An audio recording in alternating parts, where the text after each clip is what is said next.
I'm writing this from a small Airbnb apartment in Porto, Portugal. 2 days into the trip I was supposed to take with my girlfriend Hannah. But I'm here alone, and not because of some romantic surprise or change of plans. No, I'm here because 3 weeks ago, while we were finalizing this very trip together, I found out she cheated on me. Let me rewind. Hannah and I had been dating for almost 2 years. We met in Chicago through mutual friends. Our first real date was at a food truck festival in Lincoln Park. She wore this oversized denim jacket and had this stupid laugh that somehow made you want to hear it again. Things moved fast. We moved in together after 8 months. People called us impulsive. I called it fate. In May, we decided to finally take that trip to Europe we'd always talked about. Hannah had just finished a big project at her marketing firm, and I had racked up enough PTO to disappear for 2 weeks. We picked Portugal because neither of us had been, and it had that perfect mix of wine, waves, and weather. We booked the tickets together on her laptop one Thursday night, split screen with Netflix running Succession in the background. She kissed my cheek after we locked everything in and said, "I can't wait to get lost with you." I remember smiling like an idiot. The next day, her phone buzzed while she was in the shower. I wasn't trying to snoop, I swear, but the preview on the lock screen said, "Last night was amazing. Still thinking about your laugh. Mark." I didn't know a Mark, at least not in her life. My stomach dropped. I didn't open the message. I just stared. I put her phone back on the nightstand and walked to the kitchen. My hands were shaking. I poured myself a glass of orange juice and stared at the fridge for a solid 5 minutes. She came out wrapped in a towel, kissed me on the head, and started talking about some Airbnb options near the beach. And I just nodded. That night, I looked Mark up on her Instagram, found him through some tagged photo from a bar last month. He was her coworker, cute, artsy-looking guy, played guitar apparently. The worst part? I kept it to myself. I didn't confront her, I didn't cancel the trip. I decided I'd wait. Not because I was scared, but because I wanted to know if she'd lie again, if she'd act normal, if she'd let me spend money and time and plans on a dream that was already broken. And the day after tomorrow, we were supposed to board the flight to Lisbon, together. But we didn't, because I got on that flight alone, and she never knew I found out. Not until I texted her from the airport. "You should tell Mark that you won't need the 2 weeks off anymore." The moment I hit send on that text, I swear I felt my heartbeat in my ears. I was sitting at gate K14 at O'Hare, just outside of Starbucks, my backpack by my feet and a half-empty cold brew in my hand. I watched the 3 dots appear on iMessage, that cursed, mocking dance of someone typing, then disappear, then reappear, then vanish again. Finally, she replied, "What are you talking about?" I stared at that message for a full minute. That was her angle? Confusion? I took a breath, then sent a screenshot of the message from Mark, the one I saw that day on her lock screen. I never opened it, just screenshotted the preview and a bit of her home screen for proof. She didn't answer for 10 minutes. I boarded the plane before she responded. As I buckled in, the phone buzzed again. "It's not what you think, I swear." He misunderstood. We were drunk. It didn't mean anything. I laughed, out loud. The woman next to me, probably in her 60s, gave me a confused side eye. I smiled politely and turned my phone on airplane mode. She didn't deny it. That was enough. Let me pause here and say, I'm not an idiot. I know people make mistakes. I know relationships aren't rom-coms. But it wasn't just that she cheated. It was that she planned this trip with me while knowing she had that in her pocket. That she kissed me and said she couldn't wait to get lost with me while she was secretly tangled up with someone else. The flight to Lisbon was 7 hours and 45 minutes. I didn't sleep. I watched 2 bad action movies, picked at the pasta they served, and stared at the black screen in front of me, thinking about every detail I might have missed in the past few months. When we landed, I turned on my phone. 6 messages from Hannah, all variations of, "Please call me. Can we talk?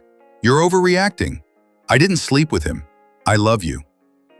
That last one hit differently, because I knew she did, in her own way, but it wasn't the kind of love I deserved. I ignored them.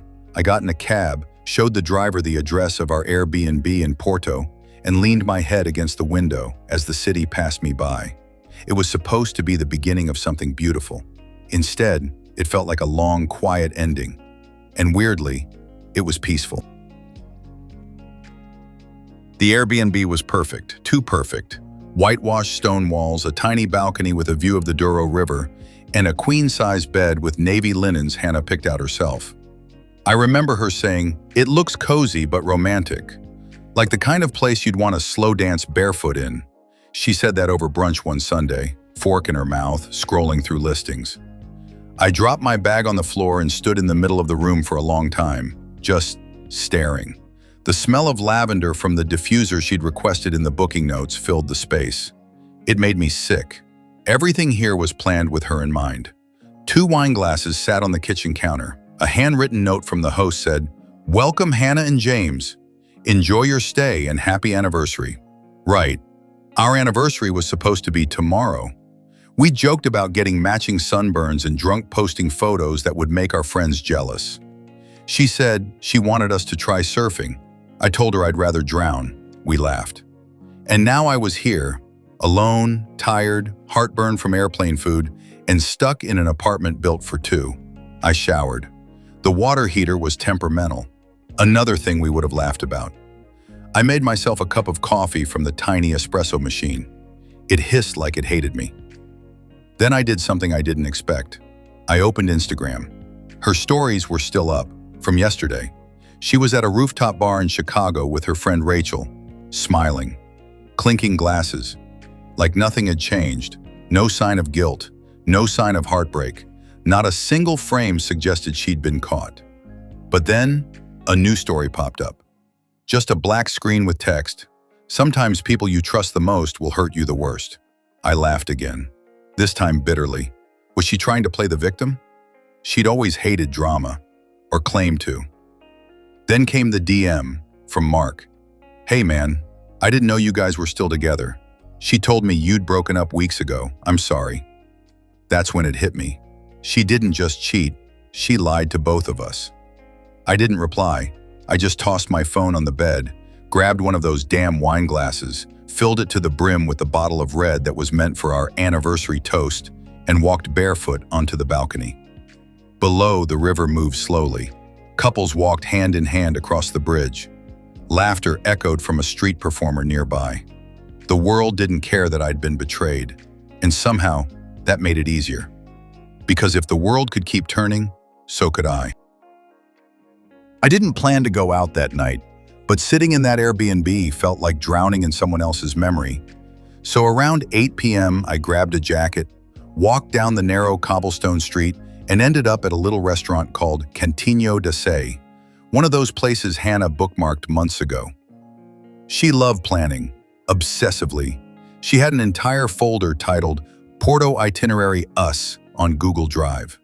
She mapped out our days like a travel agent in love. Museums, wine tastings, boat tours, even a photo spot she called the Kiss Bridge. The hostess asked, "Table for 2?" I paused, then forced a smile. Just one. She looked confused for a second, then nodded and led me to a table in the corner, candle flickering gently between a carafe of water and a single menu. I ordered grilled octopus and a glass of vino verde. Hannah hated octopus, said it felt like chewing on anxiety, but I needed to reclaim something. I tried not to look at the couples around me, but you notice them more when you're alone. The way their knees touch under the table, the shared bites, the soft smiles that don't need words.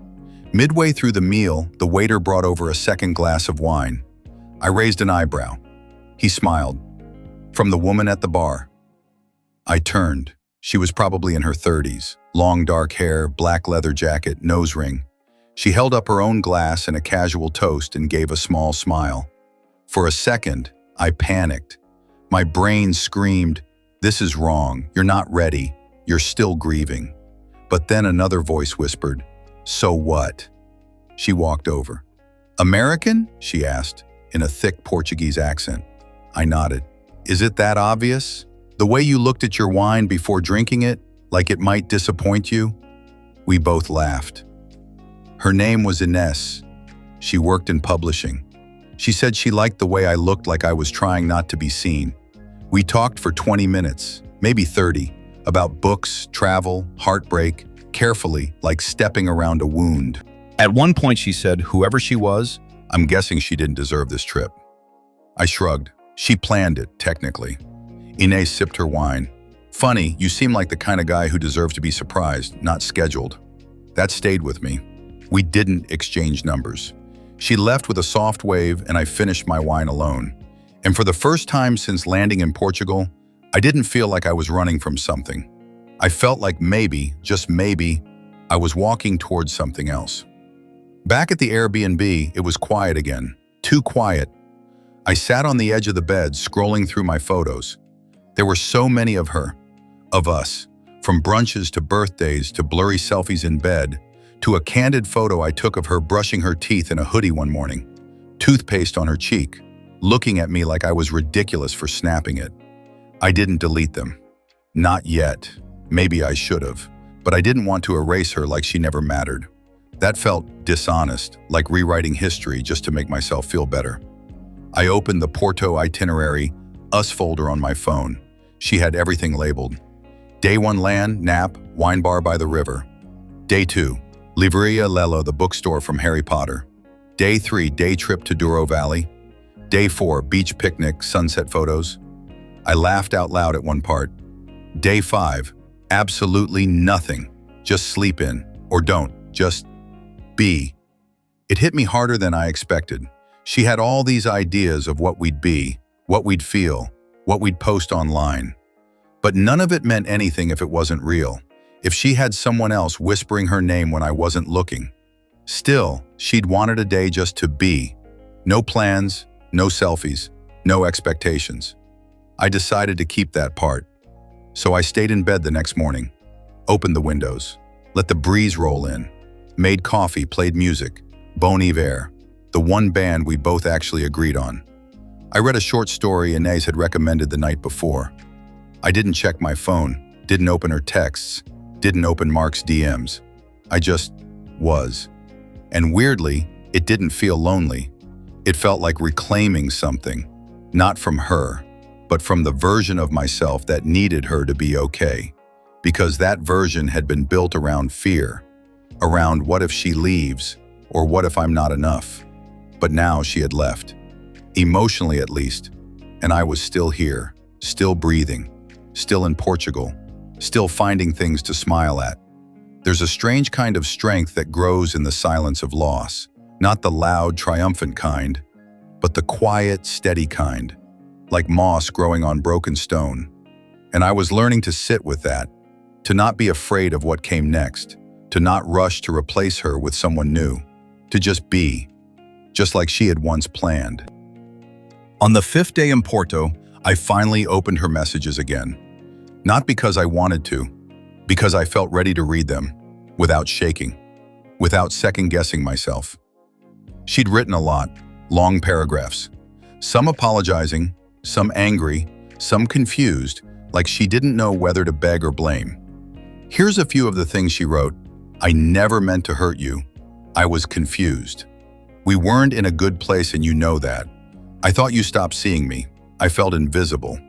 I didn't sleep with him until after you left. But I love you. I swear I love you.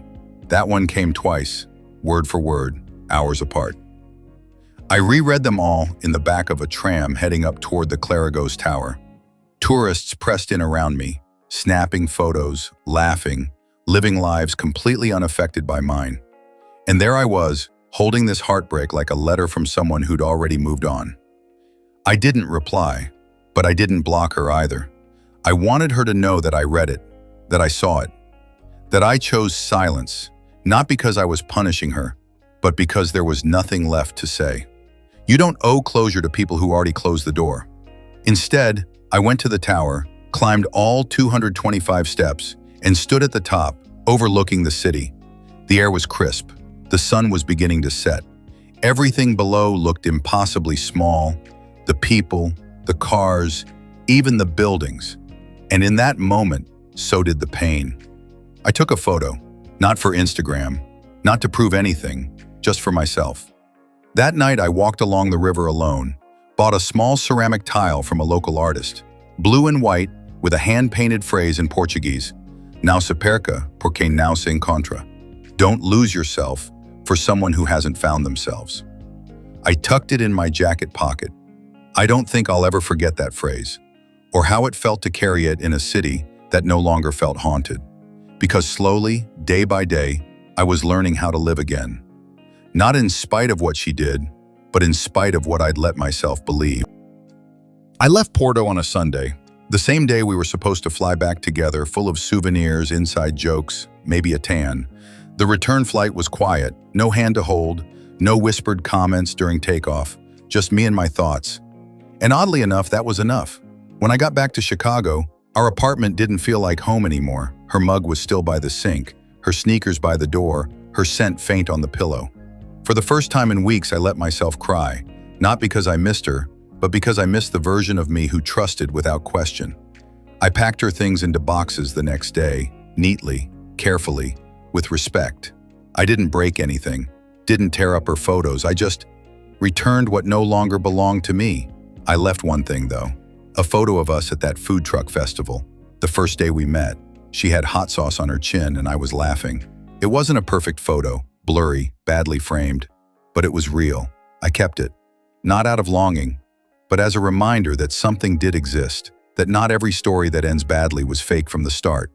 She texted me once after I returned, "I know I messed up. I hope you find someone who gives you what I couldn't." I didn't reply.